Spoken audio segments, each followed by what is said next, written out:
सबसे ज्यादा ओके रचना जी आप इंट्रोड्यूस करिए इस टॉपिक को। I think that would be better. ठीक है, चलिए। मैं हमेशा ये सोचती हूँ कि जितने भी और यूनिट्स है या क्लब्स है, जो गार्डनिंग क्लब्स, उसमें से सबसे ज्यादा ब्लेस्ड हमारा क्लब है, क्योंकि हमारे इन हाउस ही इतने टैलेंटेड मेंबर्स हैं जो सभी किसी ना किसी फील्ड में एक्सपर्ट हैं। तो we are really blessed and हमें बहुत खुशी है कि हमें ऐसे मेंबर्स मिले। और आज जो हमारी मेंबर हैं मानवी धवन, वो कंपोस्टिंग के लिए वो नए नए आइडियाज बताएंगी। और आप लोग जो सब इतने दिन से वेस्ट मैनेजमेंट के लिए अपना सब पिक्चर्स डाल रहे हैं, उसका देख के भी हमें बहुत अच्छा लग रहा है। और रियली प्राउड कि आप लोग वेस्ट मैनेजमेंट इतनी अच्छे से कर रहे हैं, लेकिन जो कचरा है उसको भी मैनेज करना हमारे लिए एक बहुत बड़ा चैलेंज है, और जिसके लिए हम कर पा रहे हैं, लेकिन फिर भी। तो ओवर टू मानवी। मानवी, आप शुरू करेंगे। Thank you Rachna ji, thank you so much for giving me the opportunity to present today, and I am doing it after a long time, so कुछ गलती हो तो माफ करना। So I am just about to share my screen and my presentation.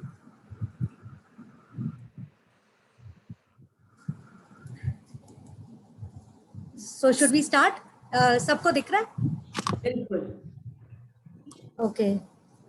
So what is situation as on today? As on today, आपके घर से आपको जो हालत दिखती है वो यही दिखती है। जब कचरे की गाड़ी आती है तो कचरे वाला जो आता है वो ये लेके जाता है। हम चाहें भी तो ये सिचुएशन से हम अवॉइड नहीं कर पा रहे हैं। मतलब this is there in front of us and gift of modern world. ये आज की सिचुएशन है। गाजीपुर लैंडफिल जो है उसने कुतुब मीनार की हाइट को क्रॉस कर लिया है एंड मतलब right now MCD is running out of space for landfill. और हर थोड़े टाइम बाद हम ये देखते हैं कि कुछ लैंडफिल्स में आग लग जाती है या कुछ पहाड़ गिर जाते हैं। कई प्रॉब्लम्स आई रही हैं। अभी थोड़े हफ्ते पहले जो गुड़गांव के पास जो लैंडफिल था वो भी जल गया था, उसमें भी आग लग चुकी थी। सो वो भी मैनेज करना मुश्किल था। बट इसका ये जो सिचुएशन है इसका कोई सॉल्यूशन है? तो पहले यही सोच के मतलब थोड़ा सा I just had started exploring. तो yes, there is a solution. तो हम जिसको अपना 95% जिसको हम अपना गार्बेज कहते हैं, जिसको हम मतलब टोटल अपना कूड़ा कहते हैं, उसमें से 95% जो हमारा गार्बेज है वो रिसोर्स है। मतलब दिस इज सबसे बड़ी विडंबना ये है कि जिसको हम कूड़ा डिफाइन कर रहे हैं उसमें से 95% जो कूड़ा है वो रिसोर्स है। और वो अगर हमने सिर्फ थोड़े से तमीज से अगर हमने उसको सेग्रीगेट कर दिया होता तो वो हमारा जो है वो रिसोर्स के फॉर्म में यूटिलाइज हो सकता था। क्योंकि हम क्या करते हैं, हम एक मतलब जो है पॉलिथीन लगाते हैं और उसमें वो मिक्स कर देते हैं सारे कूड़े को, और उस पॉलिथीन को ऊपर टाई अप करते हैं, वो फेंक देते हैं, तो वो रिसोर्स जो होता है वो कूड़ा बन जाता है। और इसलिए हमें अभी करना क्या चाहिए? ऑल हमें करना क्या, हमें सिर्फ सेग्रीगेट करना है। सेग्रीगेट कैसे करना है? हमें गीले कूड़ा अलग करना है, जो रिसाइक्लेबल वेस्ट है वो अलग करना है, और सिर्फ 5% जो कूड़ा है that is what we call as reject waste, वो हमारा जो ना एमसीडी के पास चाहिए जाना चाहिए। यानी 95% of these landfills could have been converted into resource. So this is the biggest vidambana on मतलब जो है that humanity has given to earth, and कि हमने बिकॉज किया नहीं ठीक से या समझा नहीं तो इसको हमने अपना कूड़ा बना दिया। अब अगर हम अपने सिर्फ वेस्ट को अंडरस्टैंड करें तो ये उसकी कैटेगरीज हैं, तो जिसमें से 55 to 60% जो है वो हमारा कंपोस्टेबल वेस्ट है। यानी हमारा जो डेली किचन में से कूड़ा निकलता है, फ्रूट और वेजिटेबल पील्स, कुक्ड फूड जो होता है, लेफ्ट ओवर वेस्ट होता है, मतलब टी और कॉफी की जो चाय पत्ती निकलती है, कॉफी भी वगैरह जो निकलती है, ड्राई लीव्स हमारे जो गार्डन में निकलते हैं, फ्लावर वेस्ट हो गया, एग शेल्स हो गया, गार्डन वेस्ट हो गया। सिर्फ इस 55 to 60% कूड़े को अगर हम अपने होम लेवल पे संभाल लें और हम अपने जो है RWA लेवल पे संभाल लें, तो आप सोचिए 60% जो है कूड़ा आपका जो डेली जाता है वो आपका बच जाएगा लैंडफिल में जाने से। एंड रिमेनिंग 30% जो था that was recyclable waste. If we could have kept it, हमने सिर्फ उसको सेग्रीगेट ठीक से किया होता, यानी कि हमने पेपर को पेपर की तरह से पूरा अलग रखा होता, प्लास्टिक को प्लास्टिक की तरह से साफ सुथरा करके अलग रखा होता, ग्लास अलग हो जाता, ई वेस्ट अलग हो जाता, और मेटल कैंस जो होते हैं वो अगर आपका अलग हो जाते, सो देन ये आपका जो ड्राई रिसाइक्लेबल वेस्ट है ये सारा रिसाइकिल हो सकता था। And only the reject was required to go to the landfill, या वो हमें एमसीडी वाले को देना चाहिए था कि भाई ये ले जाओ और इसको तुम ठीक से डिस्पोज ऑफ कर दो। सो 90% की रिस्पॉन्सिबिलिटी हमारी ही थी जिसको हमने टेक केयर नहीं किया. बट आज का जो प्रेजेंटेशन है that is basically to take care of the compostable waste. हम इसी पे बात करेंगे कि वेट वेस्ट को हम कैसे मतलब हैंडल कर सकते हैं और क्या इजी तरीका है मतलब इसको करने का. दिस इज ओनली मतलब there those who are doing composting उनके लिए definitely you know might be not that interesting या कुछ चीजें नॉलेजेबल थोड़ी पता लगेंगी. बट मेन यही है कि जो नहीं कंपोस्टिंग कर पा रहे हैं वो इजीली कैसे कर सकें हम मतलब जो है आराम से उसको कैसे हैंडल कर सकें. तो how to manage our 55% of our compostable waste. तो अब अगेन वेट वेस्ट की हमने डेफिनेशन वैसे देख ही लिया है but this is again a revision कि ये सारे vegetables and fruit feels tea leaves tea bags जो हैं इनको हम कैसे जल्दी से जल्दी कंपोस्ट में बदल सकते हैं. And for the Gardner's for horticulture group के मेंबर्स के लिए तो या फॉर गार्डनर्स तो they know the value of compost कि उसका फायदा क्या है. तो अब आपका क्या टाइप्स ऑफ कंपोस्टिंग क्या होती है पहले ये थोड़ा सा समझते हैं. कंपोस्टिंग को अगर हम डिफाइन करें तो 3 कैटेगरीज में डिफाइन कर सकते हैं. One is aerobic. एरोबिक मतलब विद ऑक्सीजन जिसके अंदर विद एयर है यानी कि ऐसे माइक्रोब्स जो ऑक्सीजन में जिनको सांस लेने के लिए ऑक्सीजन चाहिए होती है वो ऑक्सीजन के अंदर ही कंपोस्टिंग करते हैं. वैसे जो माइक्रोब्स को अगर यूज करके कंपोस्टिंग की जाती है तो उसको हम कहते हैं एरोबिक कंपोस्टिंग. और एनारोबिक कंपोस्टिंग होती है मींस वो वाले माइक्रोब्स होते हैं जो कि ऑक्सीजन में ब्रीथ नहीं करते हैं. बट इसके अंदर एनारोबिक यानी कि जैसे हम लोग नॉर्मली पहले करते थे पिट कंपोस्टिंग करते थे तो उसको हम बोलते थे एनारोबिक कंपोस्टिंग क्योंकि वहाँ पे क्या होता है कि बीच में ऑक्सीजन मतलब ऑक्सीजन की कमी है वहाँ पे. बट इसमें नुकसान एक नुकसान रहता है. हो गया हाँ ये 4:10 हो गया.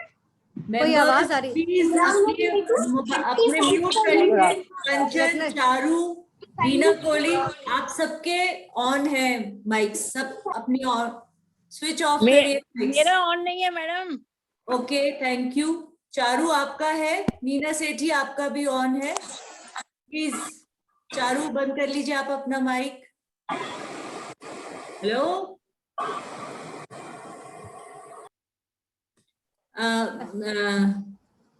रेनू आप मुझे होस्ट बना दीजिए. मैं सबको क्वाइट करती रहूंगी बीच में.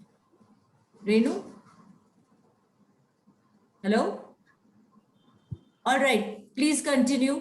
या सो एनारोबिक कंपोस्टिंग होती क्या है जिसमें ना नॉर्मली हम लोग क्या करते थे हम लोग गीले कूड़े को एक पिट खोद देते थे और पिट खोद के ये पुराने जमाने में या डाउन द लाइन अगर हम थोड़ा टाइम मे बी 1980s में जाएं तो शायद ये होती ही थी. तो हमारे घरों में पीछे एक पिट होती थी या फ्रंट में भी कुछ बैक साइड पे कोने पे पिट होती थी. उसमें हम अपना गीला कूड़ा डाल दिया करते थे और उसको नॉर्मली हम लोग मिट्टी से कवर कर देते थे.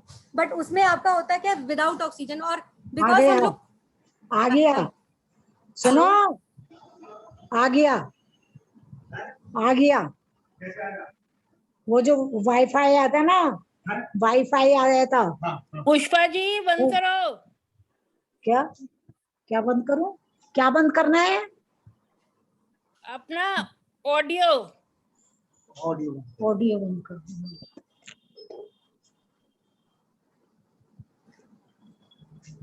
म्यूट हो गया. प्लीज सब लोग अपने आप को म्यूट कर लीजिए काइंडली. जी हाँ हो गया. Thank you. शुरू करिए. यस.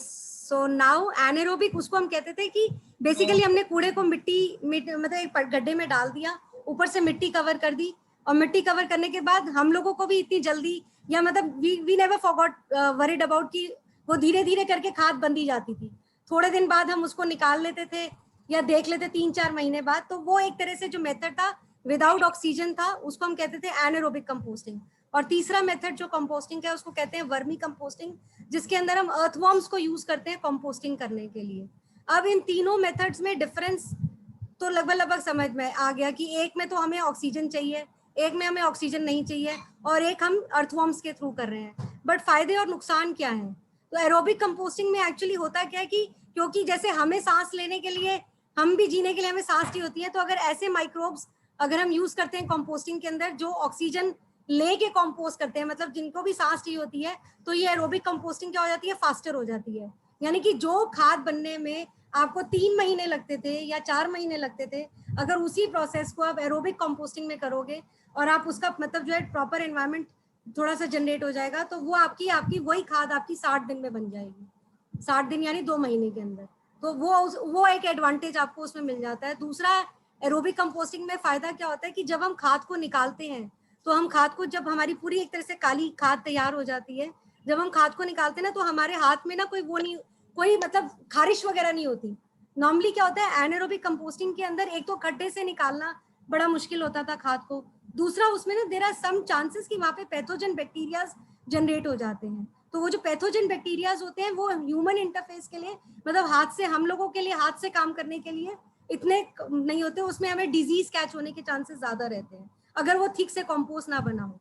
एरोबिक कंपोस्टिंग को आप फिर भी हाथ से, मतलब हाथ लगा सकते हो, थोड़े टाइम बाद यूज कर सकते हो।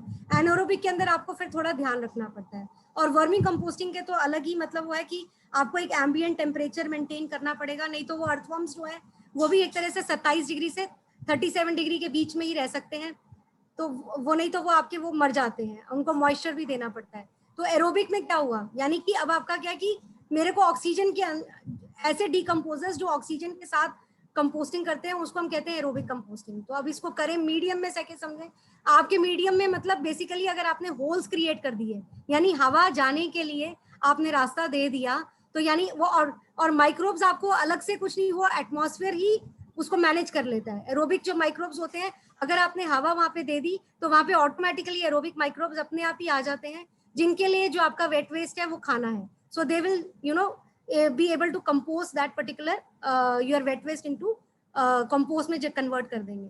सो basically you have to take ensure कि आपने अपने जो भी मीडियम आप यूज कर रहे हैं उसमें आप उसको एयर पैसेज जरूर दे दें, यानी आप उस बाल्टी के अंदर या तो होल्स कर दें या किसी भी तरीके से ऐसा बाल्टी या ऐसा यूज करें जिसके अंदर आपके हवा आने जाने की आराम से मतलब जो है ऑप्शन हो। एनारोबिक अगेन पिट कंपोस्टिंग हो गई। अगर आप चाहते ही नहीं कूड़े को देखना तो आप अपने घर के पीछे 2 पिट बना लीजिए, और 2 पिट बना के, लेकिन पिट में ध्यान रखिए कि ऊपर अगर जैसे थोड़ा सा मतलब बड़ा पिट है तो नीचे की तरफ जाते जाते थोड़ा कम हो, यानी ऊपर और नीचे के बीच में 0.5 मीटर का डिफरेंस हो। ये हम इसलिए भी करते हैं ताकि आपका जो है वाटर लॉगिंग ना हो, पानी जो है वो आपका नीचे रुक ना जाए, क्योंकि ढलान सी मिल जाएगी उसको तो पानी जो भी नीचे, क्योंकि कंपोस्टिंग में आपका क्या होता है पानी लीचेट जनरेट होगा ही होगा, तो वो लीचेट अगर आपका रुक गया तो कंपोस्टिंग में टाइम आपका बढ़ गया। तो इसलिए अगर आप उसको ढलान दे देंगे अपनी पिट को तो वो जो पानी होगा जो जनरेट होगा, जो लीचेट जनरेट होगा, वो नीचे की तरफ अपने आप आराम से बह जाएगा। सो ये एक मतलब आपको इस बात का पिट में ध्यान रखना होता है। दूसरी चीज आपको ध्यान रखनी होती है कि आसपास जो आप पिट बना रहे हैं उसको थोड़ा सा एक ईंट का आप उसको उठा दीजिए, ताकि बारिश का पानी अगर अवॉइड हो सके तो वो उसमें ना जाए, क्योंकि आप जमीन पे कर रहे हैं तो बारिश के पानी के जाने की चांसेस उसमें ज्यादा हो जाती है। जैसे ही मॉइस्चर कंटेंट आपका बढ़ा तो आपकी कंपोस्टिंग आपकी खराब होनी ज्यादा शुरू हो जाती है, आपकी खाद अच्छी नहीं बन पाएगी।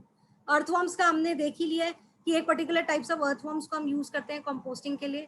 इसके अंदर बेसिकली एडवांटेज क्या होती है कि ये जो कंपोस्ट जनरेट होता है इसकी पोरोसिटी हाई होती है और एनपीके कंटेंट भी इसका जो होता है ज्यादा होता है, नाइट्रोजन, फास्फोरस एंड पोटाश।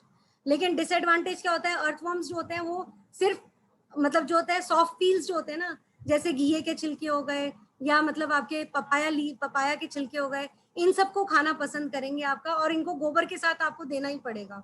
अगर आपने अर्थवर्म से कंपोस्टिंग कर रहे हैं तो आप उसमें अनियन के पील्स, गार्लिक नहीं डाल सकते, आप गार्लिक के छिलके, अनियन के पील्स नहीं डाल सकते, हार्ड पील्स नहीं डाल सकते। आपको एम्बिएंट टेम्परेचर मेंटेन करना बहुत जरूरी है, 27 डिग्री से 36 डिग्री के बीच में, और इसको मॉइस्चर देना बहुत जरूरी है। आपको थोड़ा थोड़ा पानी का छिड़काव करना पड़ता है, इसको ऊपर से बोरी से ढक के रखना पड़ता है ताकि अंधेरा सा रहे वहां पे, क्योंकि अर्थवर्म्स अंधेरे में ही काम करना पसंद करते हैं। अगर आपने ये चीजें मेंटेन नहीं की तो थोड़ी देर बाद आप क्या देखेंगे, आपके अर्थवर्म्स जो है वो they are no more alive, they have died down.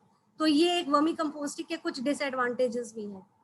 सो ये अगर आप देखें न्यूट्रिएंट कंटेंट अगर आप देखेंगे तो वर्मी कंपोस्ट वर्सेस अगर आप दूसरा कंपोस्ट देखेंगे तो कार्बन नाइट्रोजन जो है उसकी रेशियो, जैसे नाइट्रोजन की रेशियो लगभग डबल होती है, phosphorus is again 1.02, potash, these are the data values.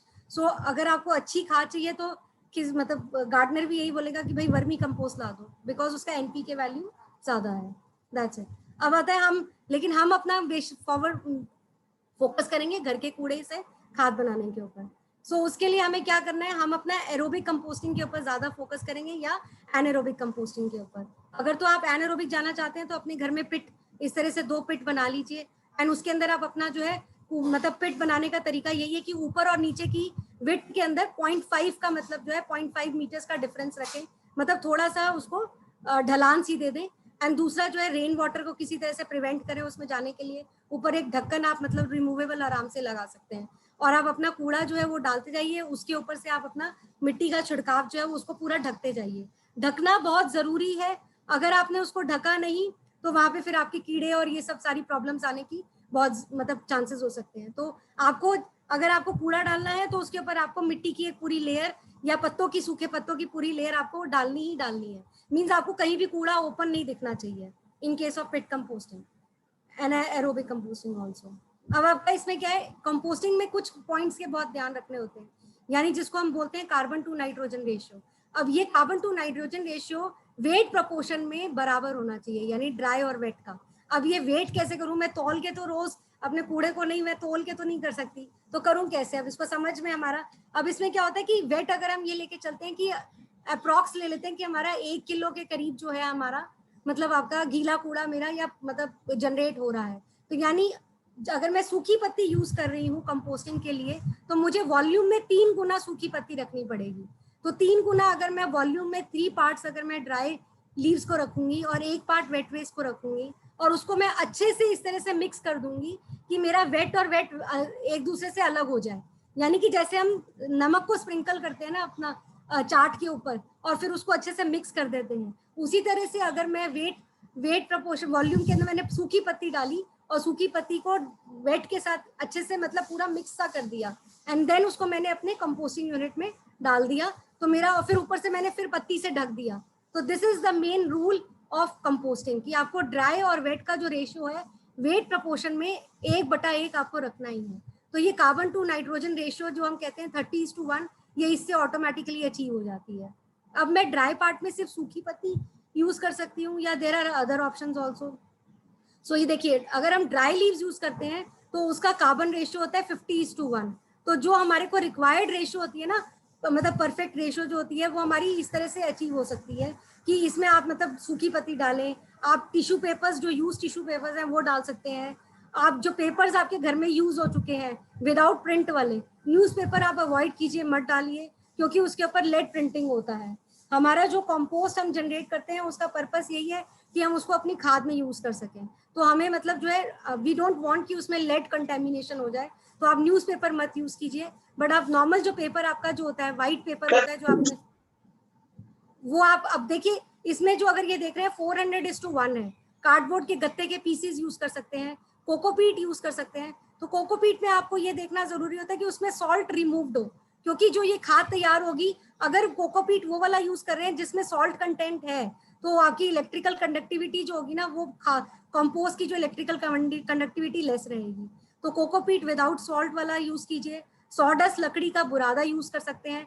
अब ये 400:1 है, या आप राइस हस्क और व्हीट हस्क भी यूज कर सकते हैं। तो 400:1 मतलब क्या हो गया कि इसके अंदर already carbon content is very high.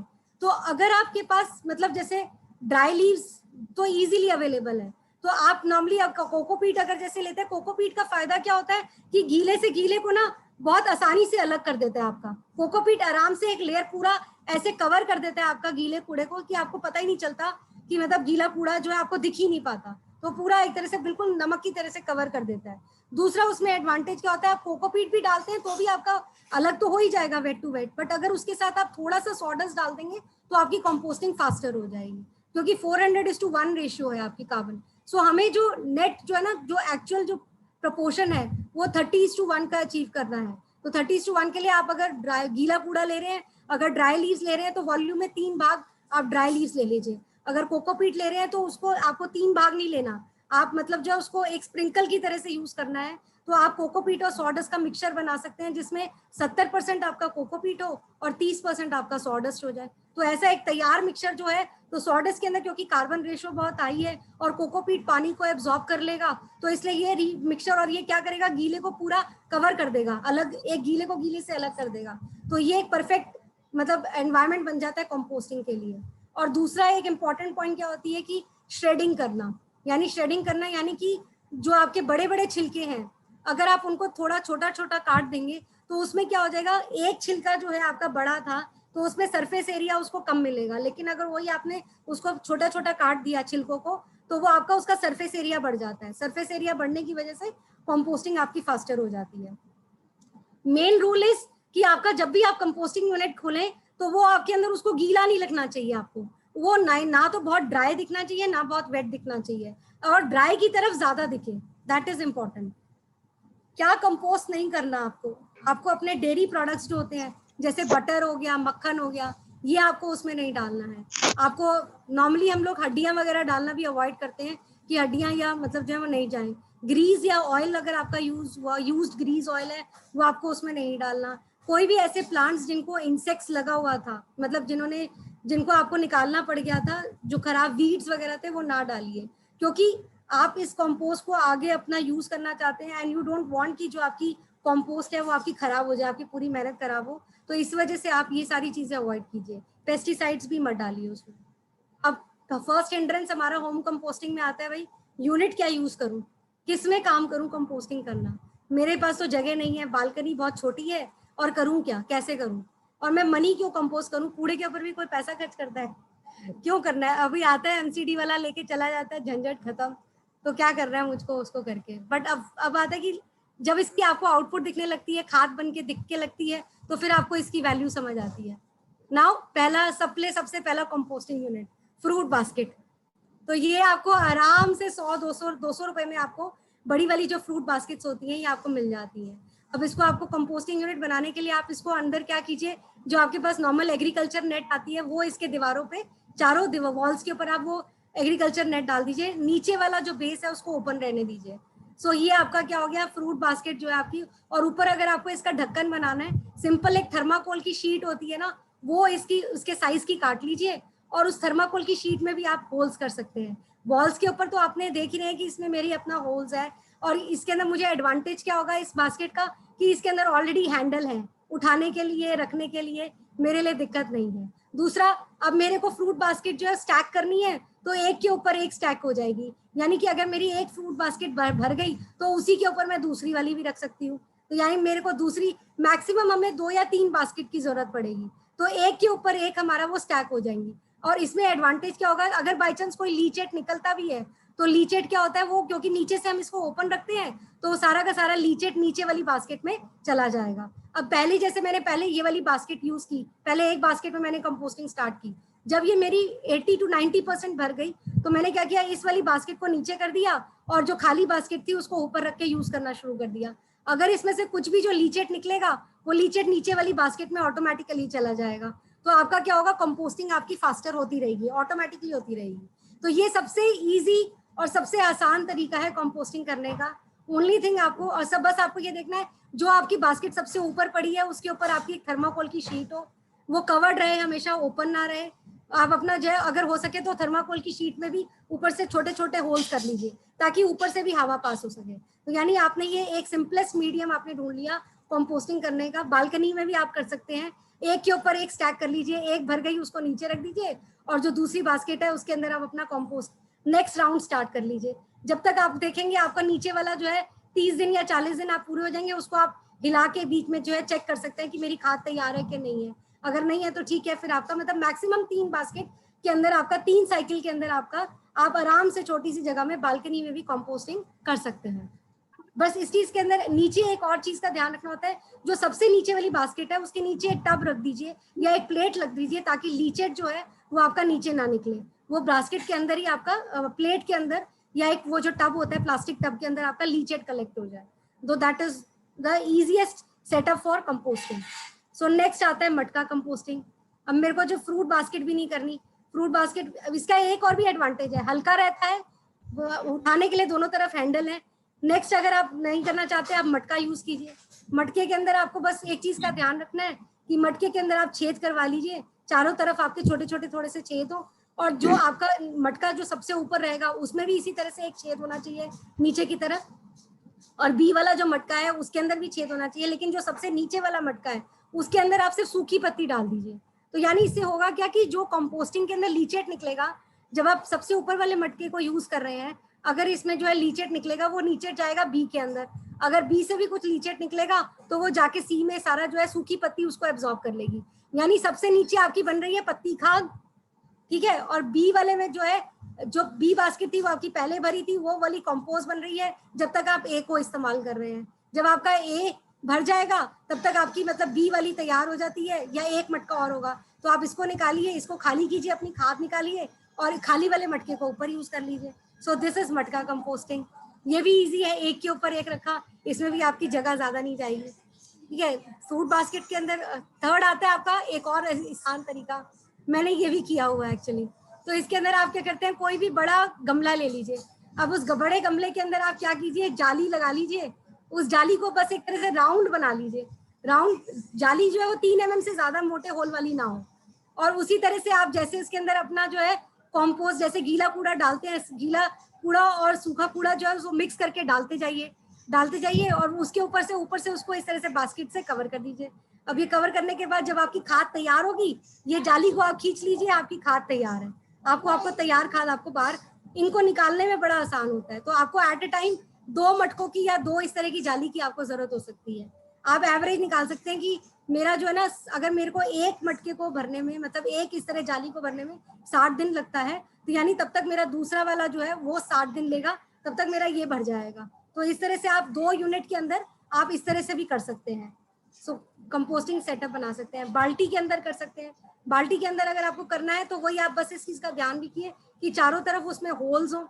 सबसे पहली बात तो ये बहुत जरूरी है, होल्स का साइज 3 mm से ज्यादा ना बड़ा हो, क्योंकि मगेट्स जो होते हैं, हम अगर नॉर्मली मगेट्स हमारे आते ही हैं, क्योंकि उसको हम कहते हैं कंपोस्टिंग लेबर फोर्स, तो वो मगेट्स हमारे जो है वो अंदर ही रहे बाल्टी में, वो बाहर ना निकले। तो मीडियम आपके पास चॉइसेस बड़ी सारी हैं, आप कौन सा चूज करना चाहते हैं वो आपके ऊपर, मतलब जो रहता है स्पेस के अकॉर्डिंग।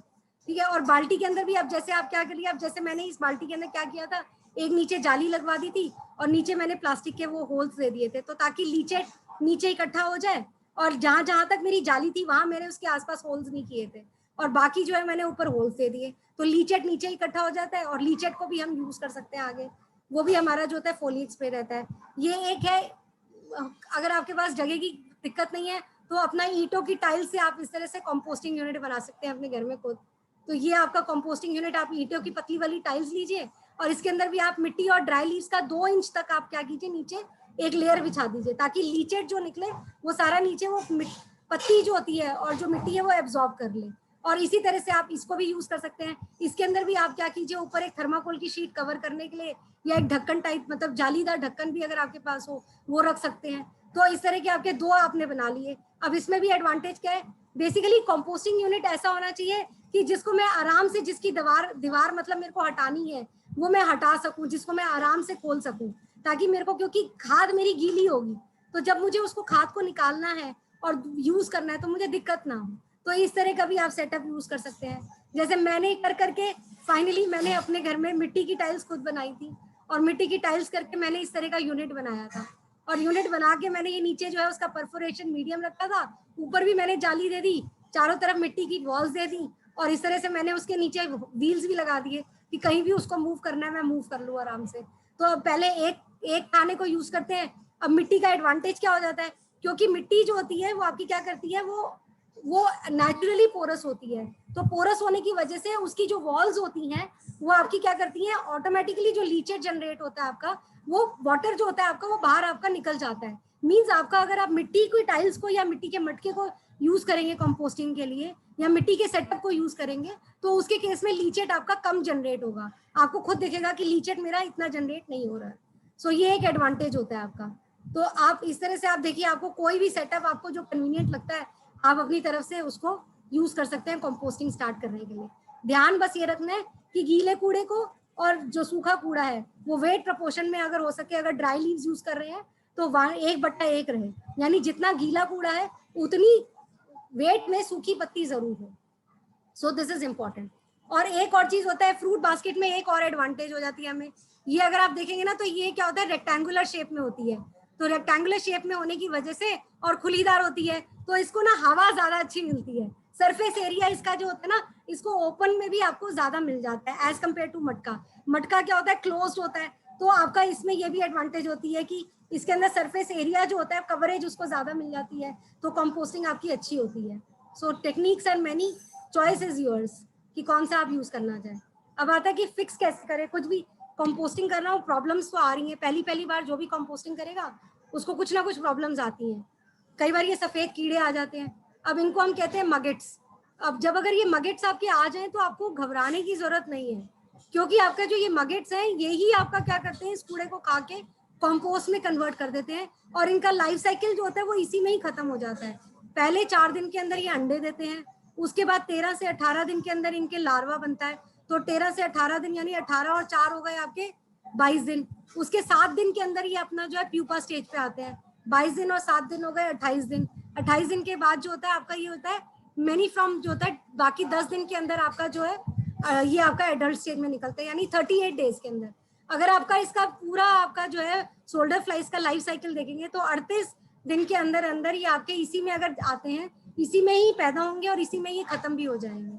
सो अगर आपका बाई चांस ये होता है कि ये आपकी बाल्टी से या जो भी आप कंपोस्टिंग यूनिट यूज कर रहे हैं उससे बाहर निकल रहे हैं, तो आप क्या कर सकते हैं, नीम के पत्ते यूज कर सकते हैं या हल्दी यूज कर सकते हैं। आप उसमें क्या कीजिए, थोड़ा सा ड्राई सूखी पत्ती और मिला दीजिए, या नीम का पाउडर जो है वो अपने जो कंपोस्टिंग यूनिट है उसके बाहर स्प्रिंकल कर दीजिए, हल्दी को या रेड चिली पाउडर को। अब इससे क्या होगा, लाल मिर्च को जैसे अगर आप अपने कंपोस्टिंग यूनिट में बाहर स्प्रिंकल कर देंगे या हल्दी को स्प्रिंकल कर देंगे, तो ये जो है ये ऊपर ही, ये आपके अंदर ही रहेंगे।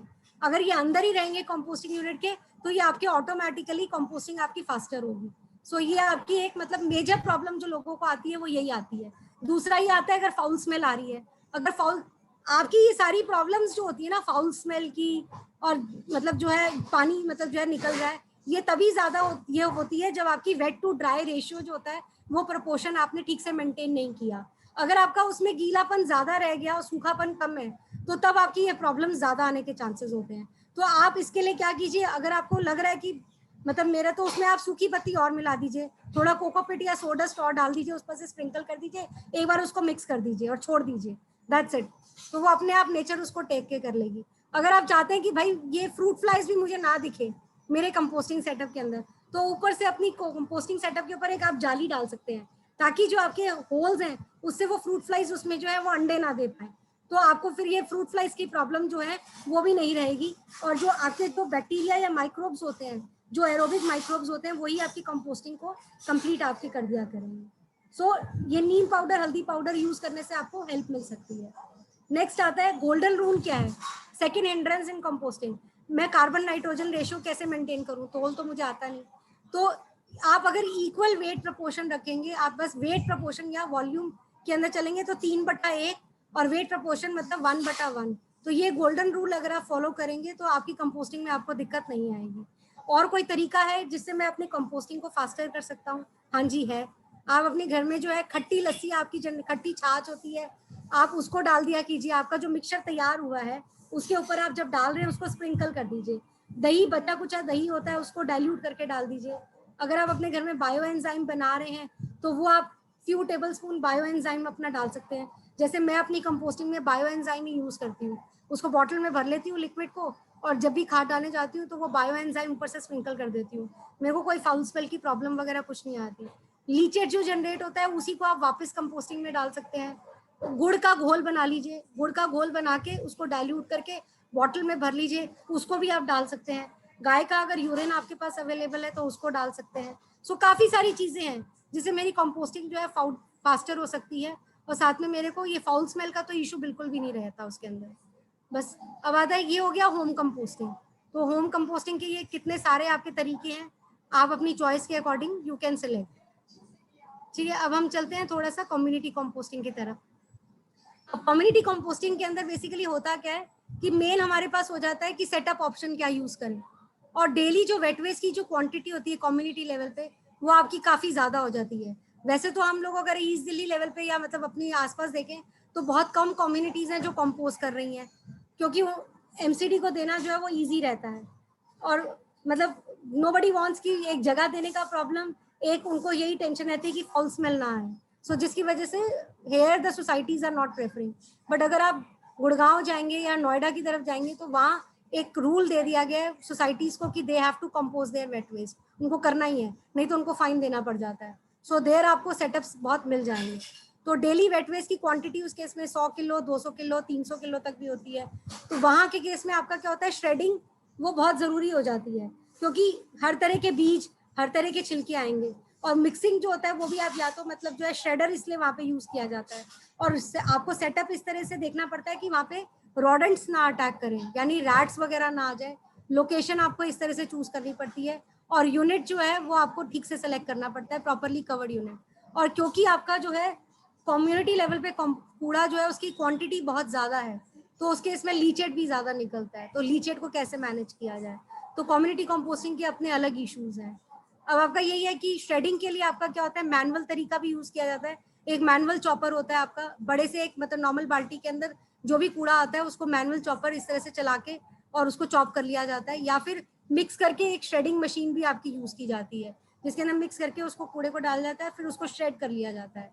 एंड देन उसके बाद आपके पास क्या, अगर आपकी RWA आपको कोई जगह नहीं दे रही, तो पार्किंग लेन्स होती हैं आपके, छोटे छोटे जो होते हैं ना, पार्किंग के पीछे एक छोटी लेन्स होती हैं जहाँ पे थोड़ी बहुत ग्रीनरी उगाने के लिए थोड़े बहुत पौधे लगाए होते हैं। अगर उतनी भी जगह आपको दे दी जाती है, RWA आपको अलाउ कर दे, तो आप उसको भी कंपोस्टिंग यूनिट की तरह से यूज कर सकते हैं। उसको दीवार, बस फ्रंट की दीवार जो है डिस्पोजेबल दीवार कवर किया, और वहीं पे कंपोस्टिंग RWA लेवल पे स्टार्ट हो सकती है। और उसमें आपका एडवांटेज क्या हो जाता है, इसमें भी सरफेस एरिया आपका अच्छा खासा जो है आपको मिल जाता है लंबाई में, तो सरफेस एरिया अच्छा मिलता है। और एक आपको इस तरह के 2 सेटअप भी मिल जाए, 2 लेन्स पतली अगर आपको दे दी जाए, 3 फुट 1.5 फुट या 2 फुट वाली लेन्स आपको छोटी दे दी जाए, तो आप उनको कंपोस्टिंग यूनिट में कन्वर्ट कर सकते हैं। रेशियो प्रोसेस वही रहता है, गीले कूड़े को पहले कोकोपीट या सॉडस्ट से आप स्प्रिंकल करें, वो पूरा अच्छे से मिक्स हो जाता है, और मिक्स करके उसको आप डाल देते हैं, ऊपर से आप उसको कवर कर देते हैं, ताकि ऊपर से कवर आपको गीला कूड़ा किसी भी तरीके से ना दिखे। सो सेटअप ऑप्शन एक तो ये होता है कि साइड जो आपकी वो लेन्स होती हैं वो आपको मिल जाए। अगर आपको वो जगह देने के लिए RWA तैयार हो जाती है, तो आप इस तरह के सेटअप भी बनवा सकते हैं। मिट्टी का मतलब जो है ये आपकी एक तरह से ब्रिक वॉल बन गई, और ये ब्रिक वॉल के अंदर आपका क्या रहता है, एक एक ब्रिक आपने छोड़ दी, तो एक एक ब्रिक अगर आप छोड़ के चले गए, तो ये एरोबिक आपने उसको मीडियम आपने दे दिया, ढक्कन आप ऊपर से इस तरह से कवर कर सकते हैं। इस तरह के आपके 3 या 4 आपके यूनिट बन जाएंगे।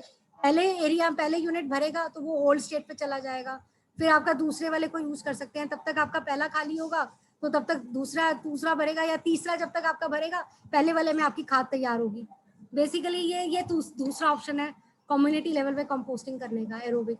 और तीसरा आपका जो है, ये आपके आजकल नए सेटअप्स भी आ गए हैं, जिसके अंदर हम इस तरह से मेट्रो शीट का एक सेटअप सा बना लेते हैं, जो खोलने में, और इसके अंदर शीट्स के अंदर ही हम होल्स दे देते हैं। होल्स देके आपका एडवांटेज इसके अंदर ये हो जाता है कि आपका ये एडवांटेज हो जाता है कि एक तो हर जो इसकी शीट होती है, हर दीवार जो होती है, वो आपकी क्या हो सकती है, पेज से अलग से खुल जाती है, तो यानी उसको मेरे को हर दीवार को धोना है या उसको साफ करना है ताकि उसके होल्स ब्लॉक ना हो, तो इसकी सफाई बहुत ईजी हो जाती है। सेकेंड एडवांटेज क्या होता है, खाद निकालने का तरीका बड़ा ईजी हो जाता है। इसमें आपका नीचे से आपने एक ढक्कन दिया होता है, वो खोला और नीचे से खाद निकालते चले गए। एंड तीसरा इसमें क्या है, ऊपर अगर आप देखेंगे तो इसमें फिर भी आपको रैट्स के चांसेस हैं कि रैट्स आपके अटैक कर सकते हैं। आपको एरेशन तो देना ही पड़ेगा, लेकिन आपका इस केस में आपके रैट्स वगैरह का भी जो होता है, रोडेंट्स इतने अटैक नहीं कर पाते क्योंकि ये पूरा कवर्ड रहता है। सो ये आपका एक मतलब सेकंड ऑप्शन और है आपका मेट्रो शीट के साथ।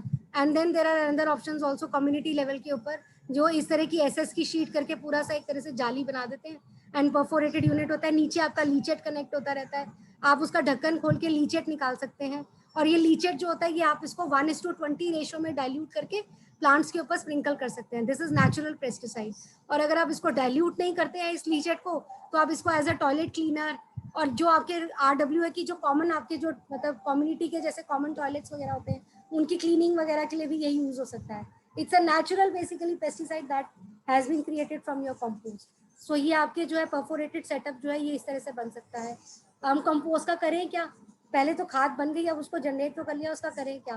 तो हमें तो पता है, being a horticulture group we know that compost जो होता है that is a rich source of nutrients, और उसको हम 1/1 भाग जो है गार्डन सॉइल के साथ मिक्स करके हम उसको अपने जो है प्लांट्स को सेफ फूड ग्रो करने के लिए यूज कर सकते हैं। So this is the advantage of composting. But मैं ये करूँ क्यों, तो ये इसलिए करना, why should I do this, ये मैं क्यों करूँ। बेसिकली कहते हैं कि अध्याय 15 जो है ना भगवत गीता का, उसके श्लोक 13 में भगवान ने ये बोला है कि मैं ही इस धरती के अंदर जो है ना विराजित हूँ, और मैं ही अपने थ्रू ही मैंने इन तीनों लोगों को जो है मैं नरिश करता हूँ, ऑल लिविंग बींग्स को। एंड मैं ही चंद्रमा बन के जो है सारे प्लांट्स को नरिश करता हूँ, ताकि वो जूस ऑफ लाइफ जो है वो दे सकें। यानी कि सारा चीजें जो है वो परमात्मा के थ्रू अगर हमें मिल रही हैं, तो हम हम धरती को क्या दे रहे हैं, हम प्रकृति को क्या वापस कर रहे हैं. सो बेसिकली ये है कि भगवान भी यही कहते हैं कि एक हाथ से देते जाओ, एक हाथ से लेते जाओ. तो आज की डेट में हम प्रकृति को क्या दे रहे हैं, डेली के बेसिस के ऊपर अपने घर से कूड़े की बाल्टी एक निकाल रहे हैं, जो कि आपके आसपास लैंडफिल्स तो जनरेट हो ही चुकी हैं. तो आपको ये हालत हमें आसपास दिख ही रही है, लेकिन जिस हाथ से हम दे रहे हैं उसी हाथ से हमें वापस भी मिल रहा है. तो इसी वजह से करना तो बहुत जरूरी है आपको, क्योंकि हमें ये लगता है कि हमने मतलब जो है ना हमारा इतने उससे क्या हो जाएगा, लेकिन इसके रिस्पॉन्सिबल हम ही हैं. जो आसपास हमारे आसपास जो ये हालत क्रिएट हुई है, इसके रिस्पॉन्सिबल हम ही हैं. तो एटलीस्ट आप अपने 60% जो है अपना वेट वेस्ट का आप रिस्पॉन्सिबिलिटी खुद लें, उसको खाद में कन्वर्ट करें और उसको definitely as a compost use करें. और अगर आप उसको अपने यहाँ पे यूज नहीं करना चाहते तो अपनी कॉलोनी को या अपनी कम्युनिटी को दे दीजिए, ताकि वो उसको एज अ खाद यूज कर सके. सो इसको रिसोर्स में कन्वर्ट किया जा सकता है. It can be a win win situation for us. We don't want these landfills जो हमारे आगे जनरेशन को जाए. So that's the purpose of this process. Thank you. I think may be I can take questions now. किसी के questions हैं तो please. Manvi, it was amazing. तुम्हारी टॉक बहुत ही ज्यादा इंफॉर्मेटिव और इतनी अच्छी थी, मतलब we were really spellbound, और बहुत ही तुमने अच्छे से बताया. सो नाइस ऑफ यू कि हाँ, बहुत दिन से हम लोग चाह रहे थे कि